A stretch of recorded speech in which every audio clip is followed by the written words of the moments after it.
ಪ್ರತಿ ಸಲ ಏನಂತ ಹೇಳಿದ್ರೆ ಮುಧೋಳದ ಮತ್ತು ಯಾದವಾಡ ಸೇತುವೆ ಬಂದ್ ಆದರೆ ಇಲ್ಲಿ ನೆರೆ ಏನಾದರೂ ಪ್ರವಾಹ ಅಂತ ಹೇಳಿದ್ರೆ ಇಲ್ಲಿ ಒಂದು ರೀತಿಯಲ್ಲಿ ಹಬ್ಬದ ವಾತಾವರಣ ಮನೆ ಮಾಡುತ್ತೆ.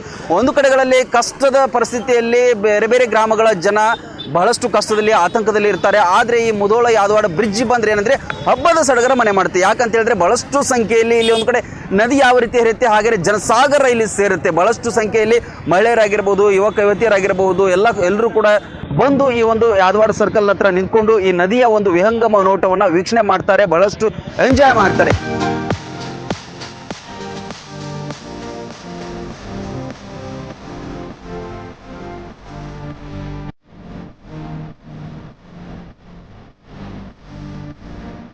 ಇದರ ಜೊತೆಗೆ ಏನಂತ ಹೇಳಿದ್ರೆ ಇಡೀ ಕುಟುಂಬ ಸಮೇತರಾಗಿ ಬಂದು ಇಲ್ಲಿ ನಿಂತ್ಕೊಂಡು ನೋಡುವಂತಹ ಸಂದರ್ಭಗಳು ನಮಗೆ ಈ ಮಳೆಗಾಲದಲ್ಲಿ ಅಥವಾ ನೆರೆ ಬಂದಾಗ ಮಾತ್ರ ಕಾಣುವಂಥದ್ದು. ಈಗ ದೃಶ್ಯದಲ್ಲಿ ನೋಡ್ತಾ ಇರಬಹುದು, ಆ ಕಡೆ ಯಾದವಾಡ ಸೇತುವೆ ಯಾದವಾಡಕ್ಕೆ ಸಂಪರ್ಕಿಸುವಂತಹ ಪ್ರದೇಶಗಳಲ್ಲಿ ಏನು ವೆಹಿಕಲ್ಸ್ಗಳಿದೆ ಅವುಗಳನ್ನ ಅಲ್ಲೇ ಬಂದ್ ಮಾಡಿದ್ದಾರೆ. ಏನಾದರೂ ಕೆಲಸಕ್ಕೆ ಹೋದಂತಹ ವೆಹಿಕಲ್ಗಳಾಗಿರ್ಬೋದು ವಾಪಸ್ ಬರ್ತಾ ಇದ್ರು, ಬರುವಾಗ ಕೆಲವರು ನಡ್ಕೊಂಡು ಅಲ್ಲಿಂದ ಅಂದ್ರೆ ಬಸ್ಗಳನ್ನ ಬಂದ್ ಮಾಡಿದ್ರಿಂದಾಗಿ ಅಲ್ಲೇ ವಾಪಸ್ ಅವ್ರನ್ನ ತಡೆ ಹಿಡಿದಿದ್ದಾರೆ, ಬಸ್ಗಳನ್ನ ಬಿಡ್ತಾ ಇಲ್ಲ. ಹಾಗಾಗಿ ಅಲ್ಲೇ ಸ್ಟಾಪ್ ಮಾಡಿ ಅಲ್ಲೇ ಜನ ಇಳಿದುಕೊಂಡು ಇವ್ರು ನಡ್ಕೊಂಡು ಬರ್ತಾ ಇದ್ದಾರೆ. ಇನ್ನೊಂದು ಕಡೆ ಏನಂತ ಹೇಳಿದ್ರೆ ಈ ಕಡೆ ಮುಧೋಳದಿಂದ ಯಾದವಾಡ ಕಡೆ ಹೋಗ್ತಕ್ಕಂಥ ಅಥವಾ ಯಾವುದಾದ ಎಲ್ಲ ಹಳ್ಳಿ ಇದೆ, ಆ ಹಳ್ಳಿಯ ಜನ ಏನಂದ್ರೆ ಇಲ್ಲೇ ಮುಧೋಳ ಭಾಗದಲ್ಲೇ ತಡೆ ಹಿಡಿದು ಅವರು ಈ ಕಡೆಯಿಂದ ಆ ಕಡೆಯಿಂದ ಈ ಕಡೆ ಕಾಲ್ನಡಿಗೆಯಲ್ಲಿ ಈ ಸೇತುವೆಯನ್ನು ಪಾಸ್ ಮಾಡಿ ತಮ್ಮ ತಮ್ಮ ಗೂಡುಗಳನ್ನ ಸೇರ್ತಾ ಇದ್ದಾರೆ. ಆದರೆ ಒಟ್ಟಲ್ಲಿ ಅಂತಂದ್ರೆ ನೆರೆ ಅನ್ನೋದು ಕೆಲವರಿಗೆ ಕಷ್ಟ, ಆದರೆ ನೆರೆ ಅನ್ನೋದು ಇಲ್ಲಿನವರಿಗೆ ಮಾತ್ರ ಒಂದು ರೀತಿಯಲ್ಲಿ ಸಂಭ್ರಮದ ರೀತಿ ಇಲ್ಲಿ ಕಾಣ್ತಾ ಇದೆ. ಅಷ್ಟೊಂದು ಜನಸಂಖ್ಯೆ ಇಲ್ಲಿ ಬಂದಿದ್ದಾರೆ. ಸೇತುವೆ ಹತ್ರ ಬರುತ್ತೆ, ಆ ಸೇತುವೆ ಹತ್ತಿರದಲ್ಲಿ ಕೆಲವೊಂದಿಷ್ಟು ಅಂಗಡಿ ಮುಂಗಟ್ಟುಗಳನ್ನು ಕೂಡ ಇಟ್ಟಿದ್ದಾರೆ. ಅದನ್ನು ಕೂಡ ನಿಮಗೆ ತೋರಿಸುವಂತ ಪ್ರಯತ್ನವನ್ನು ಮಾಡ್ತೇವೆ.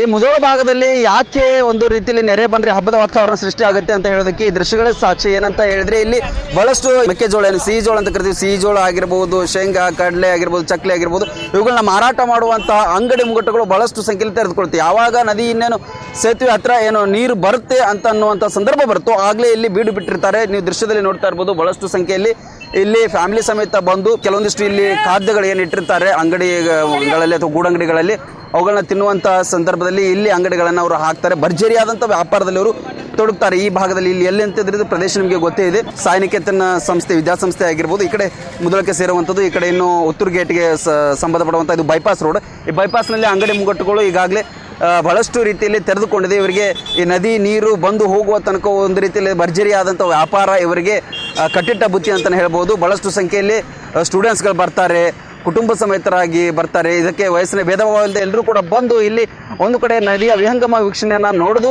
ಜೊತೆಗೆ ಇಲ್ಲಿ ಇರ್ತಕ್ಕಂಥ ಖಾದ್ಯಗಳನ್ನ ತಿನ್ನೋದನ್ನು ಮಾಡ್ತಾರೆ.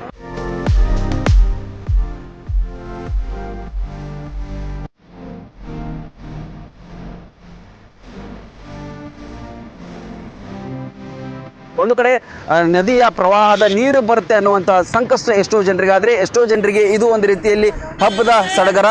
ಬಹಳಷ್ಟು ದಿನಗಳಿಂದ ಇಂಥ ಒಂದು ವಾತಾವರಣ ಮುಧೋಳದಲ್ಲಿ ಕಂಡು ಬರೋದಿಲ್ಲ, ಹಾಗಾಗಿ ಈಗ ಕಂಡು ಬಂದಿದೆ. ಇದರಲ್ಲಿ ಇವರು ಕೂಡ ನದಿಯ ವೀಕ್ಷಣೆಯಲ್ಲಿ ಖಾದ್ಯಗಳನ್ನ ತಿಂತ ತೊಡಗಿಕೊಂಡಿದ್ದಾರೆ. ಕ್ಯಾಮ್ರಾ ಪರ್ಸನ್ ಪ್ರಜ್ವಲ್ ಜೊತೆ Mahantesh Hiremath, run TV news, Mudhol.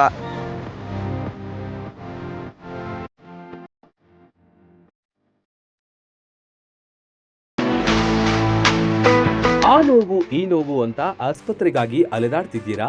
ವಿಪರೀತ ಖರ್ಚು ಮಾಡಿ ಚಿಂತೆ ಮಾಡ್ತಿದ್ದೀರಾ? ಚಿಂತೆ ಯಾಕೆ? ಜಗದಾಳಕ್ಕೆ ಬನ್ನಿ. ಸುಶೀಲಾ ದೇವಿ ಯೋಗ ಮತ್ತು ಪ್ರಕೃತಿ ಚಿಕಿತ್ಸಾ ಕೇಂದ್ರದಲ್ಲಿ ಯಾವುದೇ ಆಪರೇಷನ್ ಇಲ್ಲದೆ ನಿಮ್ಮ ಎಲ್ಲಾ ಕಾಯಿಲೆಗೂ 100% ಚಿಕಿತ್ಸೆ ಪಕ್ಕ. ಲಕ್ವಾ, kidney, liver cirrhosis, cancer, thyroid, migraine, ಬೊಜ್ಜು, ಶುಗರ್, ಬಿಪಿ, ನಶಾ ಮುಕ್ತಿ, ಲಿವರ್ ಡಿಸೀಸ್, ಡಿಪ್ರೆಷನ್, ಕೀಲು ನೋವು, ಸಂದು ನೋವು, ಬಂಜೆತನ, ಚರ್ಮ ರೋಗಗಳಿಗೂ ಇಲ್ಲಿದೆ ರಾಮಬಾಣ.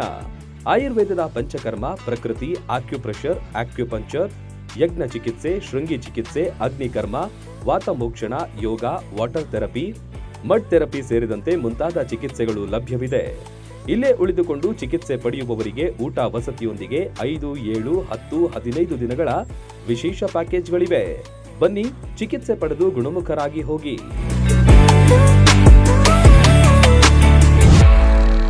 ರನ್ ಟಿವಿ ನ್ಯೂಸ್ ವಿಡಿಯೋಸ್ ನೋಡಲು ಸಬ್ಸ್ಕ್ರೈಬ್ ಮಾಡಿ, ಬೆಲ್ ಐಕಾನ್ ಪ್ರೆಸ್ ಮಾಡಿ.